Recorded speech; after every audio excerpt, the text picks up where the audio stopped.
All right, what's up? Welcome in GC Live Friday episode. Wes Mitchell here, Chris Clark. As always, brought to you by our friend Clint Hammond at CMG Home Loans, clinthammond.com, 803-422-6797, NMLS number 71597. They are, of course, a equal housing opportunity lender. And like we told you, Clint has officially entered the transfer portal now with CMG Home Loans, but same great service from Clint as always. And as we always tell you, obviously, if you're not in the market for a new home, not for you. All we ask is that if you are or you're thinking about home ownership, give our guy Clint a chance to earn your business. He'll take great care of you and, of course, is a big-time Gamecock as well.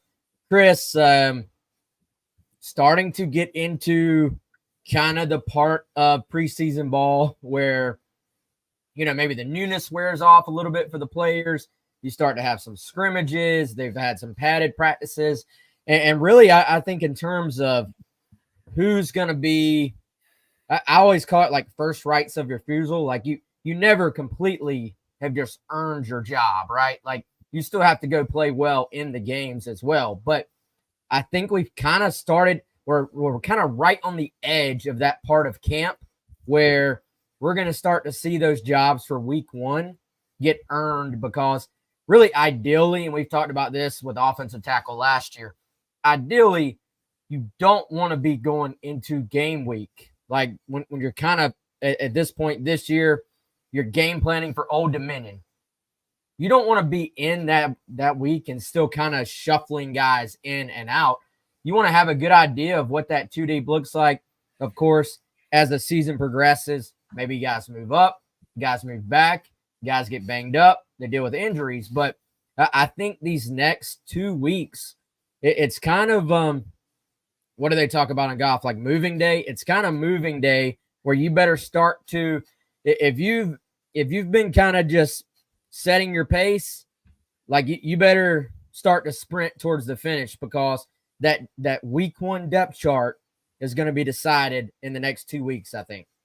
Yeah, we're in the 400-meter race, and if you're Quincy Hall and still a little behind, coming into the last 200, 100, you got to step it up, get past the finish line for sure. So it's funny, Wes, like back in the, I don't know, just not that long ago, a few years ago, we would be sitting here talking a lot more in the preseason about which of these guys are going to redshirt and which aren't, but now you don't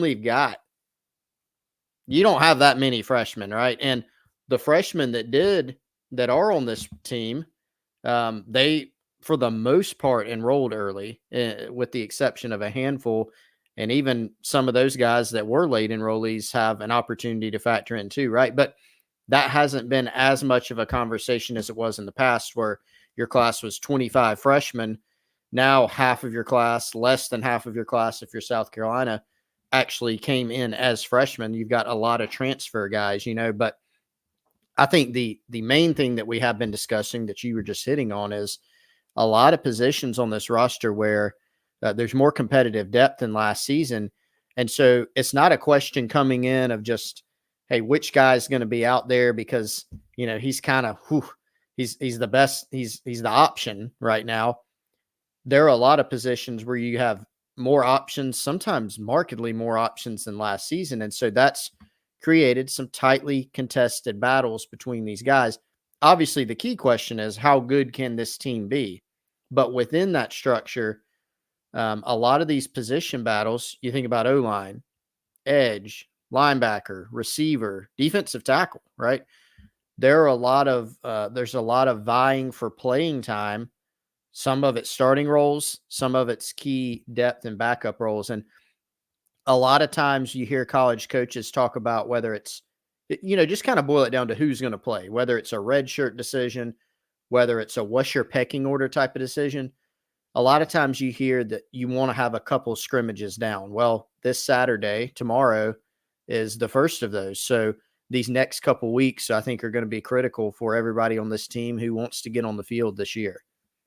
Yeah, I think maybe my favorite part or one of my favorite parts of this job in terms of gathering information is how you start to try to put together a puzzle, basically. And in today's college football world, as kind of closed off as practices are across the country, you're not going to get, like, if this is a 100-piece puzzle, we're not getting all 100 pieces. Like, we kind of have to get as many as we can and then try to see if we can see the big picture from that. And so I do very much enjoy how, hey, let's set our expectations for what we believe is going to happen from like a two deep standpoint, from like a standout standpoint. And then as you add more information to it, as you add those puzzle pieces, you have to start to say, all right, well, maybe we were wrong about this guy. They're not quite ready. Or maybe we were wrong about that guy because they're ahead of schedule. They're ahead of pace for what we put kind of what we would put on paper leading into a season. So I do think we are starting to get those little puzzle pieces to kind of take place.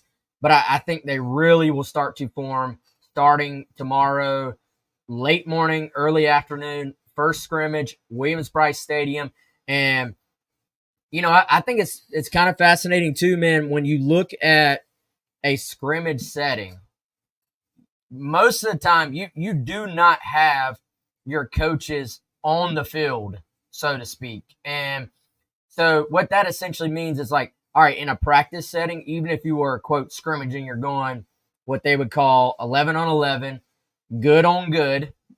Even if that is the case, your coach can still say, let's say you've got a freshman wide receiver. Hey, man, extend your alignment out a little bit further. Or, hey, tighten it up a little bit. Or, hey, left guard, watch out for this. Watch the mic. It looks like he's blitzing. Something like that. Have that constant feedback where you're giving guys cues on what to expect. And so the scrimmages, and a lot of times, and I imagine this will be the case on Saturday, Beamer likes to go ahead, and most coaches do, use this to simulate a game day. Like sometimes they'll even go as far as like, hey, be in the locker room. Let's run out for our entrance. Let's sort of do all the little things. Let's put the coaches in the box. Let's put everybody that's going to be on the sideline. And then when you have a pre-snap situation, there is no, hey, Mazio, you're supposed to be lined up there. Or, hey, Gage, watch out for the coaches. So I do think that is why it gets a little bit more valuable and something to remember. And then, of course, there is the aspect of there may not be 80,000 people there, but just being in the stadium and the coaches putting a little bit more what I would call situational pressure on the guys to see who takes a step back, goes in their shell a little bit with pressure, and who sort of says, no, I'm that guy. I'm gonna go make a play that maybe I wouldn't have otherwise because I have the it factor. Yeah, and such a big part of that is going to be exactly what you said, just being able to trust guys in those situations when you're, simulating a game day. You can have guys who are, let's talk young players, right?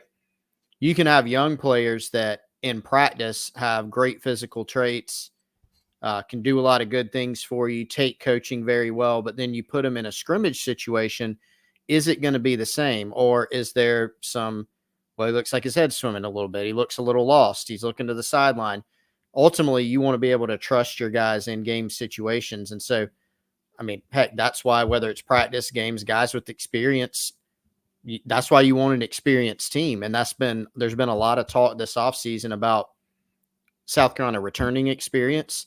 And then in order to fill some of the very noticeable gaps that we saw last season, bringing in some guys from the transfer portal with experience as well. But, that said, Wes, there's some guys who are young players who, you mentioned Mazio Bennett, for instance.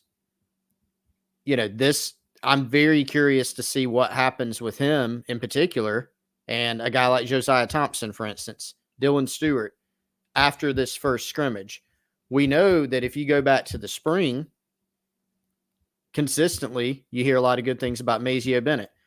I think we heard more about Dylan Stewart after the spring scrimmages. Every time I asked somebody trying to get some feedback on the spring scrimmages, it was always Dylan Stewart looks really good, you know?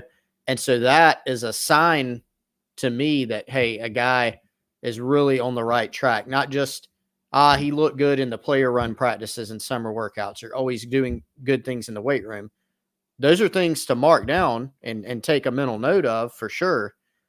But if he's doing it in scrimmage situations, that's always a much more telling factor. So there's no shortage of guys to kind of, I was going to say keep an eye on. We won't actually see him, but to keep our ear to the ground on to hear how things go tomorrow. Yeah, looking forward to seeing what we hear. We also will hear directly from Shane Beamer, which, we will, to give him credit, we will get some details here and there from the scrimmage in terms of, from Beamer after the scrimmage, in terms of what caught his attention shortly after that. So we'll have that on Gamecock Central. He'll speak around 2:30, press conference at Williams-Brice Stadium. And so, Chris, but before we dive a little bit further into the scrimmage, and by the way, go ahead and tell y'all, this will probably be I don't want to say completely abbreviated show, but probably not going to go an hour today. And so let's talk a little bit about today in terms of this morning's practice. We were out there, didn't get to see, obviously, like 11 on 11 or stuff like that. And so, first of all, just injury-wise, worth noting, Chris, Bam Martin Scott back out there, appeared to be moving around well.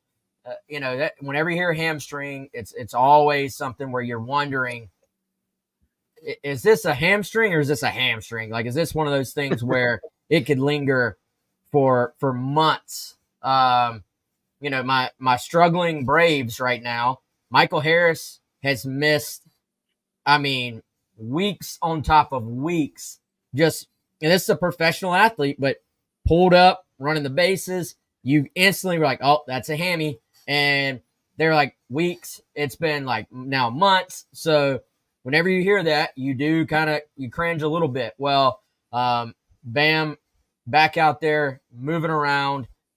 Let's see, Jared Brown, wide receiver, who, it had to have been the most minor of all minor things the other day because he didn't even miss practice, was out there in a blue non-contact. He was back out there full go. And white jerseys today. The offense, they switched it up on us. Offense was in white. Defense was in garnet. It was the opposite of that the first two practices that we were at.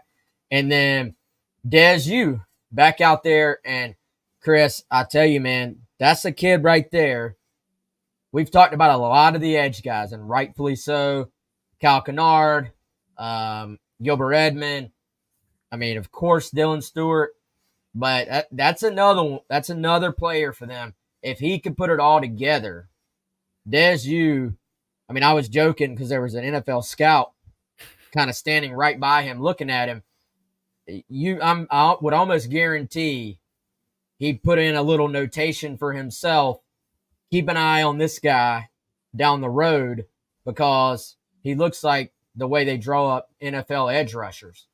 Yeah, he looked even bigger. Like I remember covering Dez's commitment, and he is obviously filled out substantially since then. But I forgot even just how long and tall he is, right? So definitely a guy worth keeping an eye on. And I think, at the edge spot in particular, Wes, if you look at, I know you noted on the Insiders Forum on your updates that you thought that Gilbert Edmond had filled out a good bit more.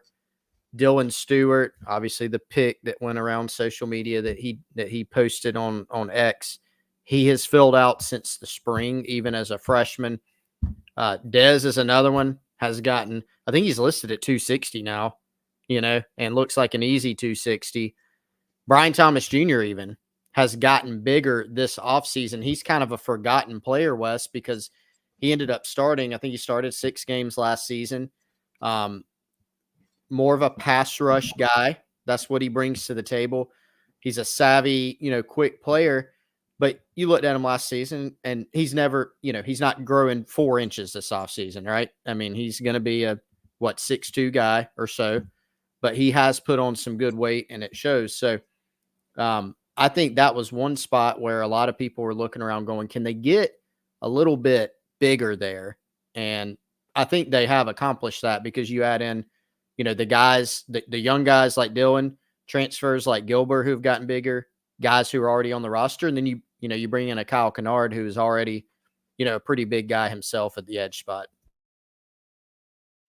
Yeah, for sure. I'm trying to think injury wise. So the guys that are on the other end of that who were kind of held out today were over on the side going through what you kind of call rehab, conditioning, all that stuff.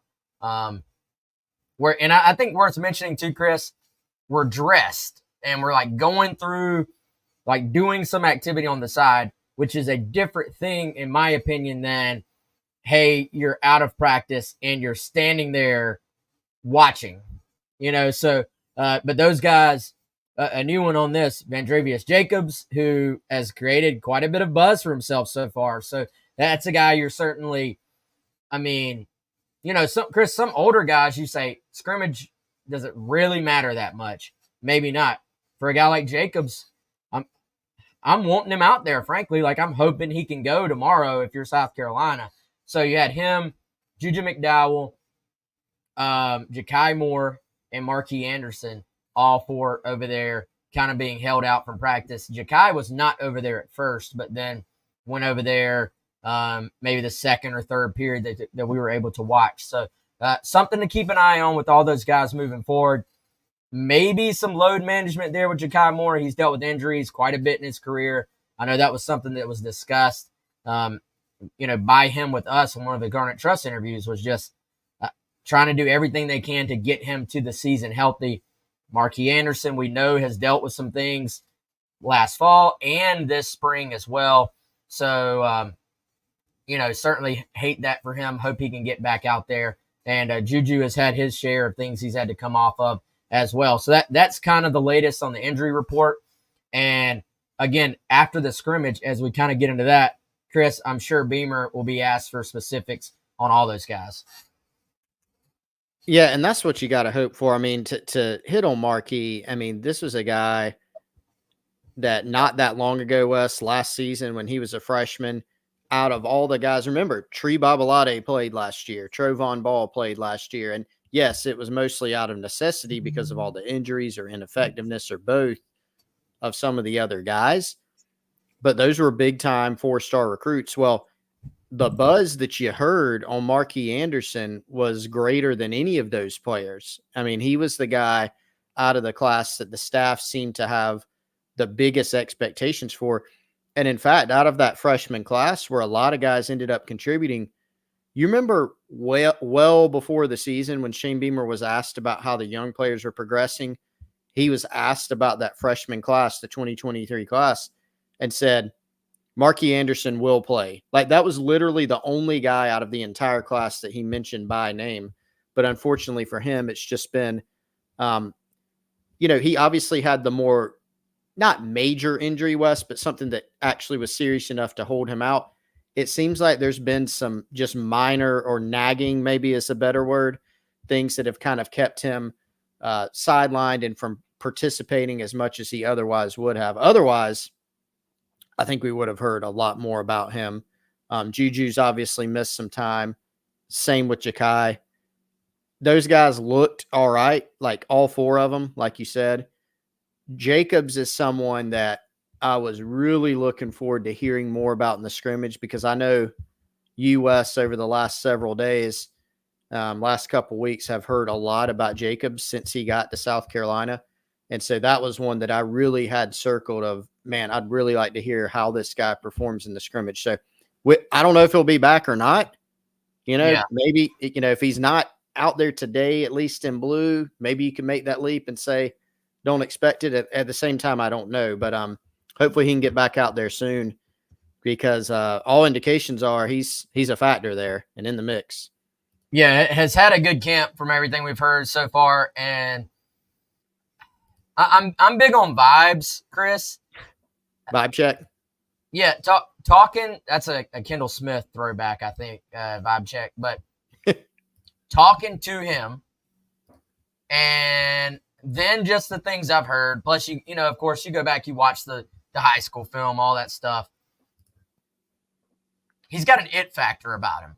And I think there's like just a quiet confidence. I don't know. Maybe it's not even a quiet confidence. I don't know. Maybe it's a loud confidence. We haven't seen enough of him with our own eyes, so I don't want to say he is a talker or he's not a talker. I really don't know yet, but you just got a feeling this guy came in as a redshirt freshman and didn't have the mindset at all of let me just kind of settle myself in, let me ease into this thing.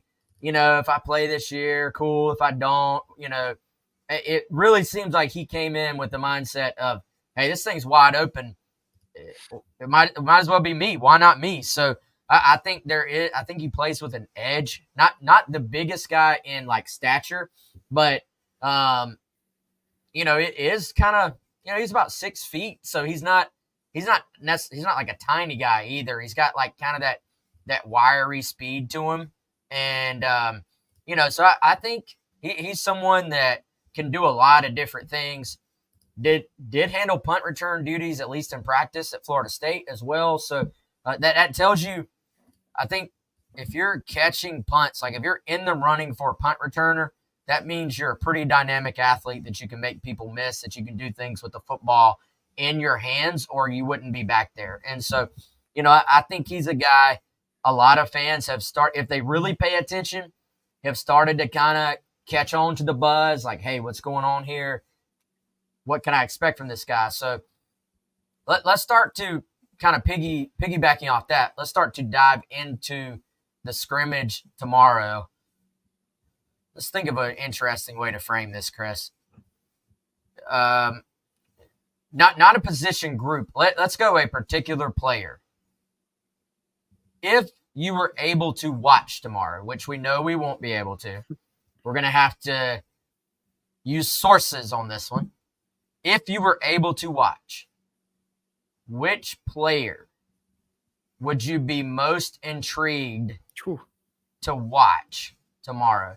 And doesn't necessarily have to be a newcomer, obviously. It can be anybody on the entire roster. Who would you be saying, that's the one I want information on to pass along to Gamecock Nation? I will have my drone out there, Wes. Don't tell anybody. Oh, man, that's a good one. Can I be extremely boring with this? You're going to say Lenore's? No. I mean, yeah, let me say that actually would be my pick, and then I'll pick a non-boring one. Not that Lenore's is boring. In fact, I think he's a pretty exciting player. But look, it's different than if we were going into like year 2, year 3 of the Lenore's era, and you just like, oh, I just want to see Lenore's play. Like, it's different because there's still so many questions. I want to see how he handles himself. We haven't seen, like, we saw some of the spring game, right? Like, he played a good bit in the spring game. But if we were to be able to watch tomorrow, that would really be like the second time that we've seen a prolonged instance of Lenore Sellers playing quarterback for South Carolina, and he plays the most important position on the field and is a very talented guy. So that actually kind of would be my answer. What about Josiah Thompson at left tackle? Yeah. I mean, I think you could easily go for a skill position guy. I want to see a running back. I want to see a receiver. There's about 10 receivers, 8 to 10, that I want to get a good look at. But Josiah Thompson, it's not a situation to where I don't think, Wes, if he won the left tackle job, you don't look at it this year in 2024 and go, man, things are so bad they're having to start a freshman at left tackle. I think this year there would be more of an element of he just won it because he was better than some other options that might still be pretty good for this season. And if he can win that job, I think that says something. I'm not going to say it's better if he wins the job or worse. I just think it says that he's pretty darn good and still progressing like we think.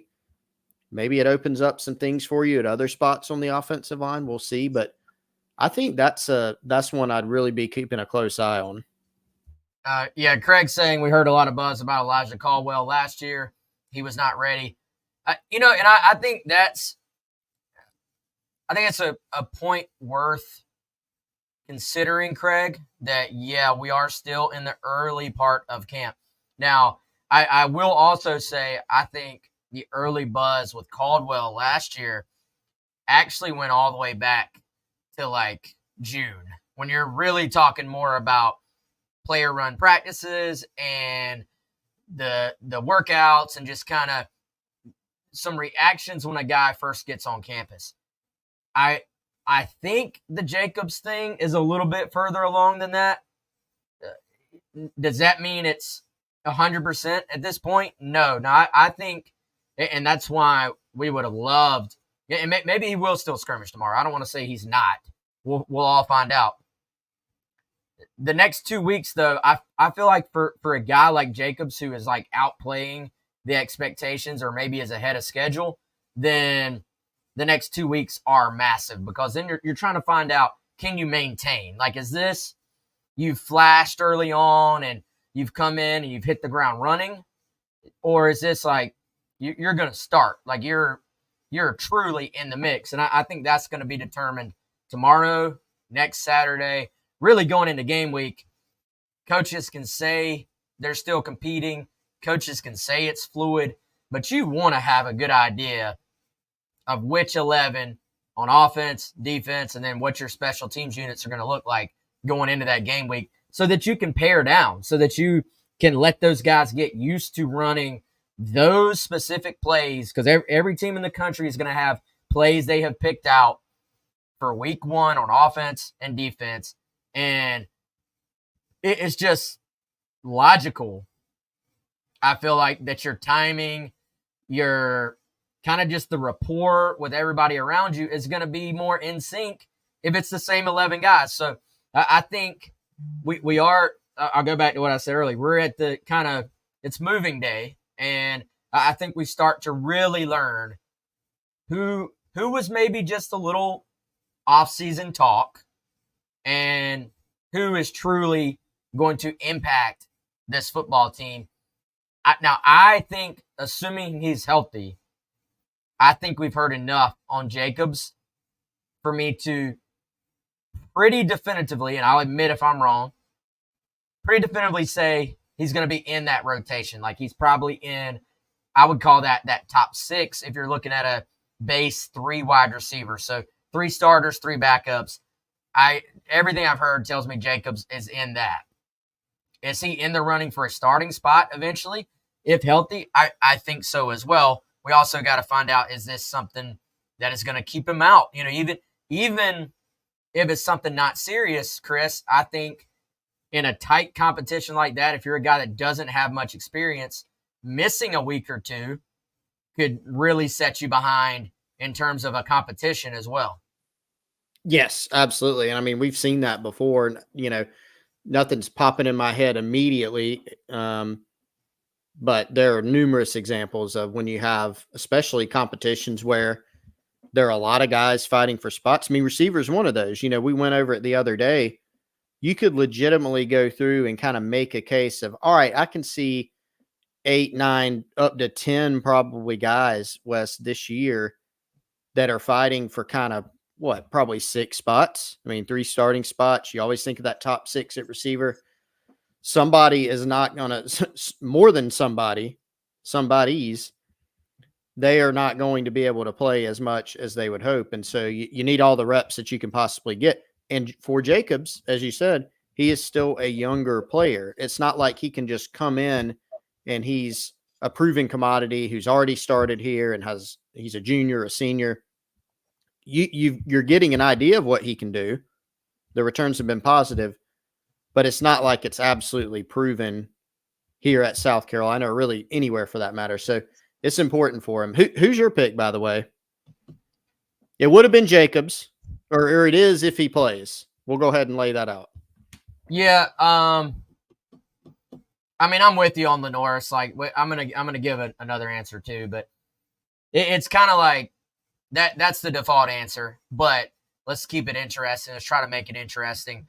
Let me give an offense and a defense. I'll go with another wide receiver, and I'll say Jared Brown, because that's the guy that it's kind of interesting.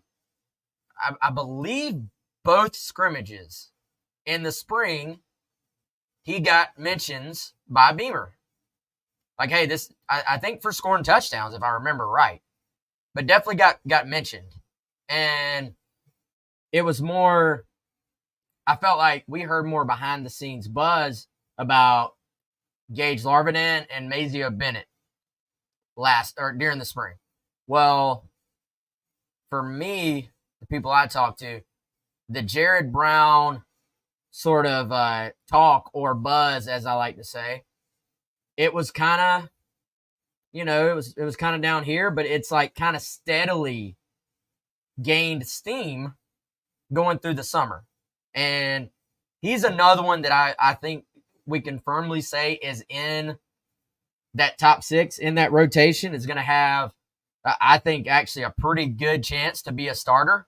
And so when Beamer talks about guys tomorrow afternoon, Saturday afternoon, hey, coach, who stood out, who caught your attention? If he says Jared Brown again, I'm going to be like, okay, we're gathering evidence that this guy's a gamer. Like, he's got a little extra juice to him when we raise the stakes a little bit. And so I always, for whatever reason, sort of gravitate to wide receivers. So that's part of the reason that's the pick. That's an answer. And so, yeah, I'll take Jared on offense. And then how about Vakari Swain on defense? We've talked about it, ad nauseum, in that there's that battle at that spot opposite OD Fortune at corner. And I think that's the one true battle left on defense. Like, I think interior D-line, there will be a battle every week, but I truly don't think it matters who starts. I think it's just those guys are all upperclassmen. They all know they're going to rotate in and out. They're used to it. TJ Tonka, Boogie, they're all used to it last year. Just kind of, hey, some weeks these two may start, other weeks those two, but you're all going to play a bunch. So, yeah, it's a competition, but they're all playing.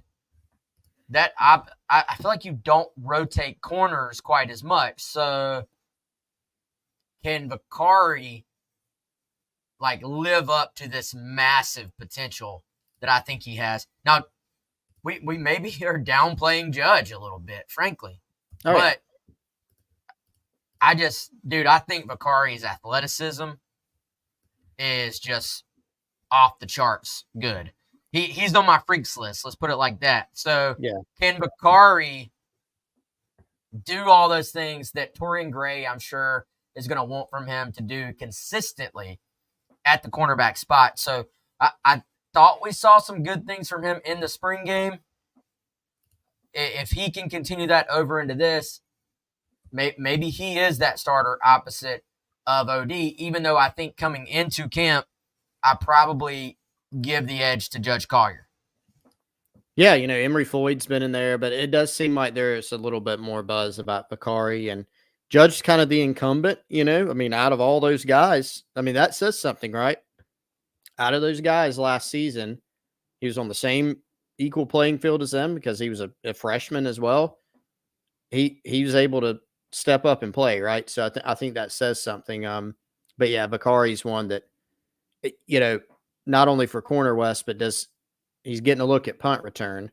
He was one of the few guys that Joe DeCamillis mentioned to me at Media Day and called by name. There's been, as you've termed it, 38 guys back there returning kicks and punts. That'll eventually narrow down, but it'll be, that gives it a little bit of a bonus, right? Like if he's out there in a scrimmage situation and you see, okay, he was the first guy out there, just as an example, returning punts. That's very interesting. I got a bonus pick too, Wes, because you did mention Mazio. I would love to see him in a scrimmage situation too, because he has really held strong in that. Have you talked to anybody who is close to the program who has not included Mazio in, say, a top 6 or so right now. I haven't. He's been there. And so that includes guys. I mean, remember, he's a freshman, and that includes guys who 5 transfers, guys who have been on the roster longer than him, et cetera. And so he's really held strong in there, and he's made a lot of plays apparently so far. So, you pointed this out the other day. Mike Furry comes in, clean slate. Doesn't really know anything about any of the guys. Doesn't have a relationship. He comes in, he builds that from the ground up. Yeah, he looks at their tape from last year from practicing games, but it's just completely clean slate. And so he's come in and really earned it and done a nice job. And I'll be curious to hear how he performs in these next couple weeks, starting with tomorrow. Yeah, I think after the spring, I was like, Mazio is probably going to be in that top 6. And then I think going into camp, it's more like, hey, he may be the starting slot receiver. Like it just might be that he's too ready not to be on the field. And Big Red asked, is Mazio a slot guy? Yeah, I mean, could you move him around? You could. Would he go do it? Of course. But I think slot is where he is most comfortable. And, this is a player that he's just a receiver. You know what I mean? Like and I mean that as a compliment. Like, he is a highly developed receiver to be a true freshman. He catches the football. He gets open. He runs great routes.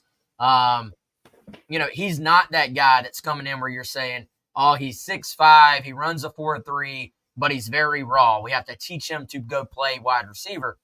He's actually the exact opposite of that. He knows the game. He knows the receiver position. And Chris is a competitive dude, like, to his core. Like, he's going to battle you on a football field. And I think that's something they need on offense, frankly. So I'm not going to be shocked at all when that week 1 depth chart comes out. I'm not going to be shocked at all if Mazio Bennett is sitting there at the top of that depth chart at one of those receiver spots.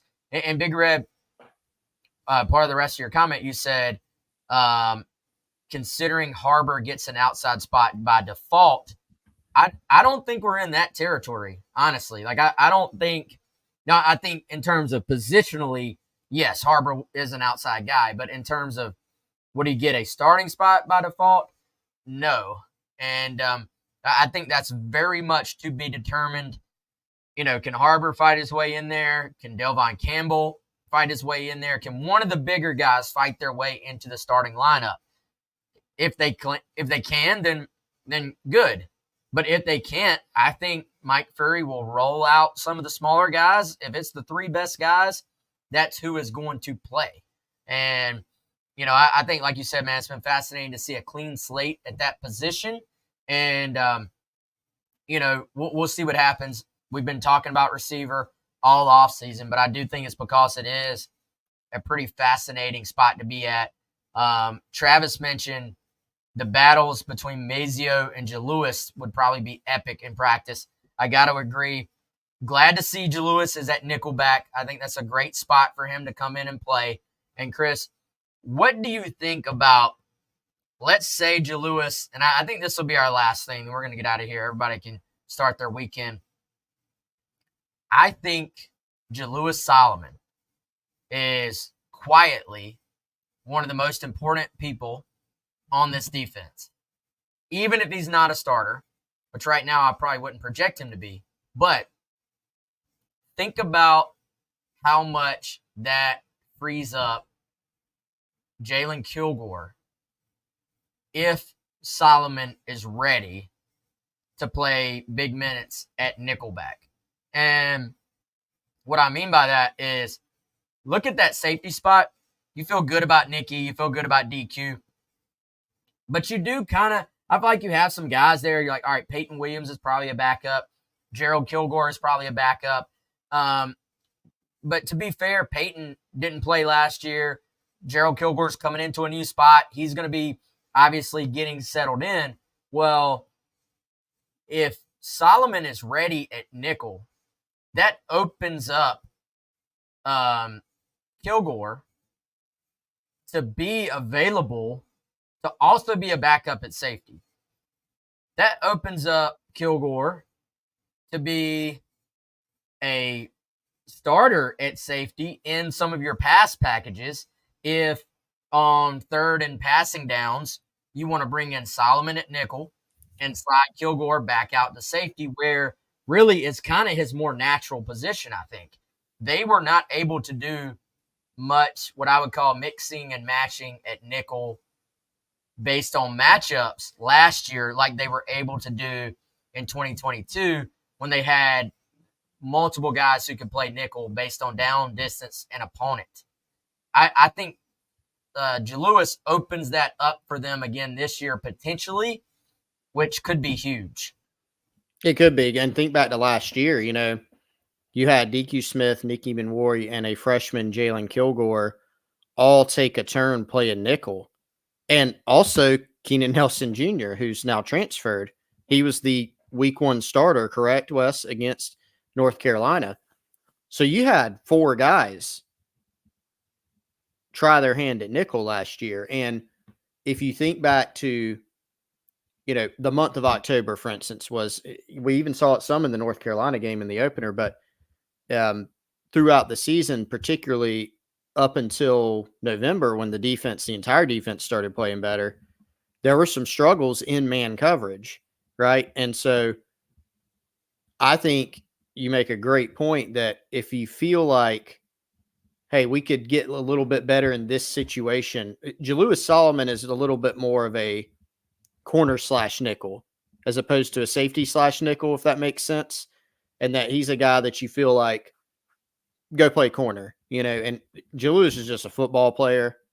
So is Jalen Kilgore, he played everything in high school. But Jalewis looks a little bit more just physically like a corner. And I think he would give them maybe potentially a little bit of a boost in the coverage department. Of course, not as much experience. So, but yeah, that mixing and matching that we talked about, same thing at corner. When you look at the fact that they've got OD Fortune and they've got 2 or 3 guys vying for that other corner spot, does that also give them the ability to play matchups a little bit more in certain situations? So if that's the case, good problem to have.